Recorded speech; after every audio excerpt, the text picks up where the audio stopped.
Shabbat Shalom, family. As you know, if you have been looking at the news, the country, even the world, is in turmoil. It's upside down, and left is right and right is left. For those who don't understand what's going on, they're waiting for it to get back to normal. There's not going to be a get back to normal. Things are changed, and they're changing forever. For what looks like the West, I want to offer a little insight into why that might be. You see a lot of people in the world today that look like me waking up and saying that they are the true Hebrews of the Bible. Now, at the same time, you see Jewish rabbis saying that they are not the people of the Bible. They are not the biblical Hebrews. So you have one side saying that they themselves are not the biblical Hebrews, and you have the other side of people saying that they are the biblical Hebrews. And what is befalling the nations, the other nations, is a direct result of the treatment that have been put upon the group that's saying that they are the true biblical Hebrews. As we know in the Bible, the curse that followed the biblical Hebrews, the Ivri, for not holding up their end of the covenant with the Most High, is a reoccurring curse that pursues the Ivri or the Hebrew till no end, until they stop their wicked ways, turn back towards the Father, and honor the covenant. It's said in the book of Genesis that that would happen, that the biblical Hebrews would turn from their wicked ways and look for the Most High. Once they look for him, he would turn his face to them, and that would start the road to recovery, to restoration, to being his inheritance. It's a really big deal. Once they woke up, as the scriptures write, if the scriptures are written, once these people woke up and remembered who they were, then good things would start happening to them. They would start to follow the law, statutes, and commandments, and they would start to receive the blessing instead of the curse, which is what the people had been getting because of their transgressions against the Most High, Yahuwah. Israelites were all scattered all over the world due to the curse of Deuteronomy. They were scattered to the four corners of the earth. It was said that they would wake up and remember who they were. This is what I believe we're seeing today. A lot of people are waking up and say, hey, we're the true Jews of the Bible, or the true Hebrews of the Bible, or the true biblical Hebrews. In a dream that Abraham had about his seed, it said that this would happen. It said at the end of these 400 years that they would, wake up, remember who they were, start following the Most High. I'm paraphrasing this.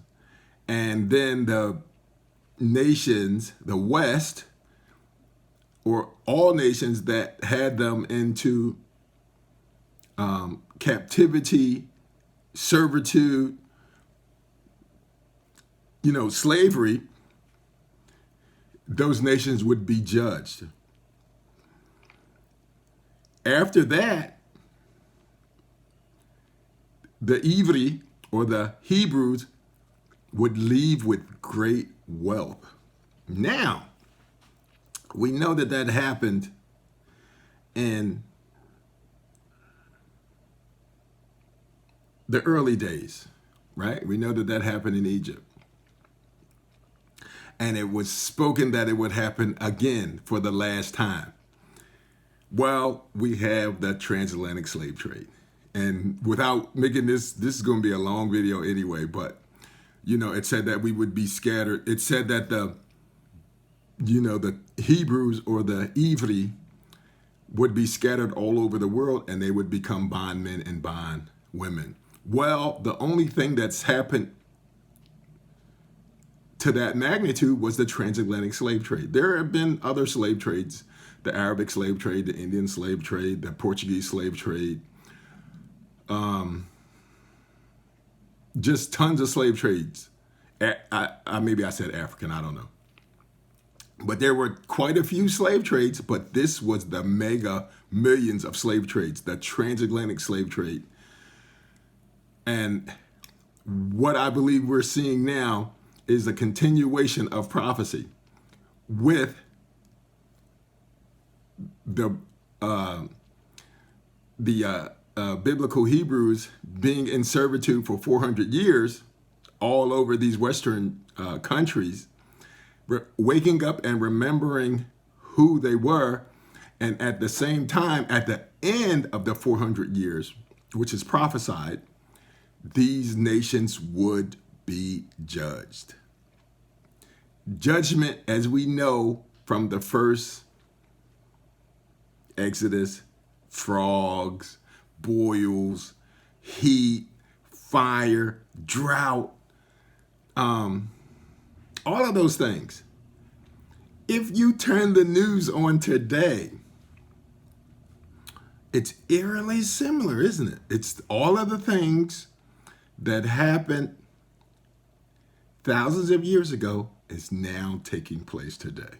Now, some of the things that I'm about to read to you may shock and amaze you. But as you know, I'm just going to give you this one little tidbit before we start. And the little children, they would throw into the Nile, right? Sounds familiar? Well, you've ever heard of gator bait with the slaves that were here in the Americas? Yeah, they used to take the children and they used to throw them into the swamps and the rivers, and the alligators would eat them. They would use them for gator bait. Well, what a lot of folks don't know is that they did the same thing back in Egypt to the same people. They threw the children into the Nile, and the crocodile and the alligators or crocodiles ate them. These curses just are reoccurring. They just keep going back and forth and round and round and round and round until it's not supposed to happen. So let's get right into it. Yohalim Jubilees 48 and 1. This is Elohim talking to Moses. And in the 6th year of the 3rd week of the 49th Jubilee, you did depart and dwell in the land of Midian. 5 weeks and 1 year, and you did return unto Mizraim. In the 2nd week, in the 2nd year, in the 50th Jubilee. You and you yourself know what he spoke unto you on Mount Sinai, and what Prince Mastema desired to do with you when you were returning into Mizraim. Prince Mastema, the devil, Hasatan, Satan, this is one of his names. Jubilees 48 and 3. Did he not with all his power seek to slay you and deliver you and deliver the Mizraim out of your hand? when he saw that you were sent to execute judgment and vengeance on the Mitzrayim? And I delivered you out of his hand, and did perform the signs and the wonders which you were sent to perform in Mizraim against Pharaoh and all his house, and against his servants and his people. And Yahuwah executed a great vengeance on them for Yasharel's sake. See that? Yasharel's sake. And smote them through the plagues of blood and frogs, lice, and dog flies, and malignant boils, monkeypox maybe? Malignant boils breaking forth in blains, and their cattle by death, and by hailstone. Thereby he destroyed everything that grew for them, and by locusts which devoured the remnants which had been left by the hail, and by darkness, and by the death of the firstborn of the men and animals, and on all their idols. Yahuwah took vengeance and burnt them with fire. There's a constant fire that's going on in the West and all over the world now. It's just constant. You can smell smoke for hundreds of miles, for thousands of miles. People are saying that they're smelling smoke from the fires that are going on this day. Yohalim, Jubilees 48:6. And everything was sent through your hand, that you should declare these things before they were done. And you did speak with the king of Mizraim before all his servants and before his people. And everything took place according to your word. 10 great and terrible judgments came on the land of Mizraim, that you might execute vengeance on it for Yasharel. See, all these things are happening because of the nation, because of the people. Yohalib 48:8. And Yahuwah did everything for Yasharel's sake, and according to his covenant which he had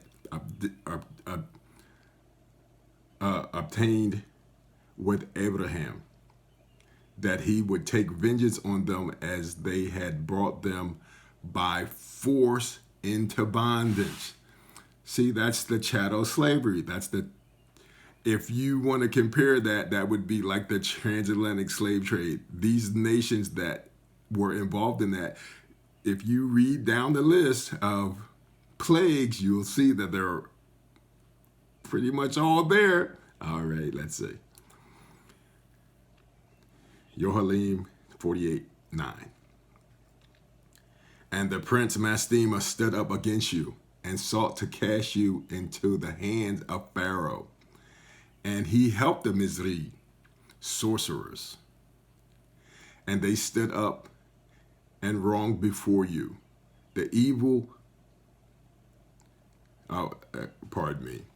and they stood up and wronged before you the evil deeds we permitted them to work, but the remedies we did not allow to be wrought by their hands. And Yahuwah smote them with malignant ulcers, and they were not able to stand. For we destroyed them so that they could not perform a single sign. Verse 12. And notwithstanding all these signs and wonders, the prince Mastema was not put to shame, because he took courage and cried to the Mizraim to pursue after you with all the powers of all the Mizraim, with their chariots and with their horses and with all the host of the people of Mizraim. And I stood between them, the Mizraim and Yasharel, and we delivered Yasharel out of the hand and out of the hands of his people. And Yahuwah brought them through the midst of the seas as if it were dry land. Well, you remember when Moses held up his staff and the Red Sea parted, and Hebrews walked through on dry land. That's what Yahuwah is referring to. Yohalim 48, verse 14. And all the people whom he brought to pursue after Yasharel, Yahuwah Elanehu, cast them into the midst of the sea, into the depths of the abyss beneath the children of Yasharel. Even, listen to this, even as the people of Mizraim had cast their children into the river, he took vengeance on 1 million of them. 1,000 strong and energetic men were destroyed on account of one suckling of the children of your people, which they had thrown into the river. Well, we see that is happening. We see that has happened again in the transatlantic slave trade. Like I said, they would take the babies and tie ropes on them and throw them into the lakes, ponds, rivers, and for gator bait. Same thing. They threw the children of Yasharel in the water as well. Yohalim 48 and 15. And on the 14th day, and on the 15th day, and on the 16th day, and on the 17th, and on the 18th, the prince Mastema was bound and imprisoned behind the children of Yasharel, that he might not accuse them. And on the 19th, we let him loose that he might help the Mitzrayim and pursue the children of Yasharel. And he hardened their hearts and made them stubborn. And the device was devised by Yahuwah Eloheinu, that he might smite the Mizraim and cast them into the sea. Okay. And on the 14th, we bound him that he might not accuse the children of Yasharel. The children of Yasharel. On the day that they asked the Mizraim for vessels and garments, vessels of silver, and vessels of gold, and vessels of bronze, in order to despoil the Mizraim into returning for the bondage in which they had forced them to serve. Okay, let me read that again. 18, Yohalim 18, Yohalim 48 and 18. And on the 14th, we bound him that he might not accuse the children of Yasharel on the day when they asked the Mizraim for vessels of garments, vessels of silver, vessels of gold, and vessels of bronze, in order to despoil the Mizraim in return for the bondage in which they had forced them to serve. Can you say reparations?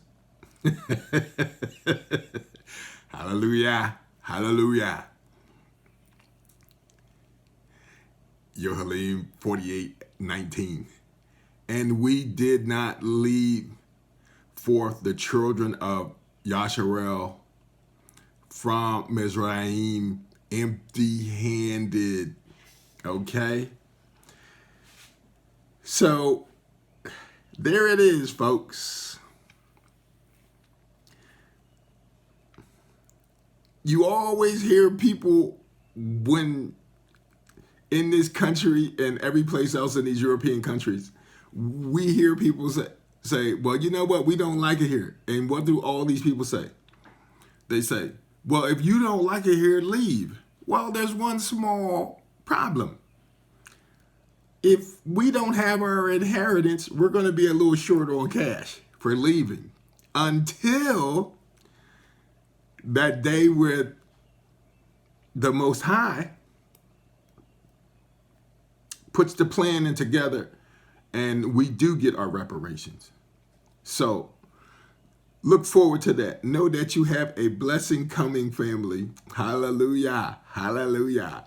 Shabbat shalom. That's all I have today. That's it. I hope this message finds you and well and in good spirits. If you have any questions, just leave them in the comment below. Leave them in the comment below. Please hit like, share, and if you haven't already, subscribe. All right. May you be blessed. Hallelujah, hallelujah, hallelujah.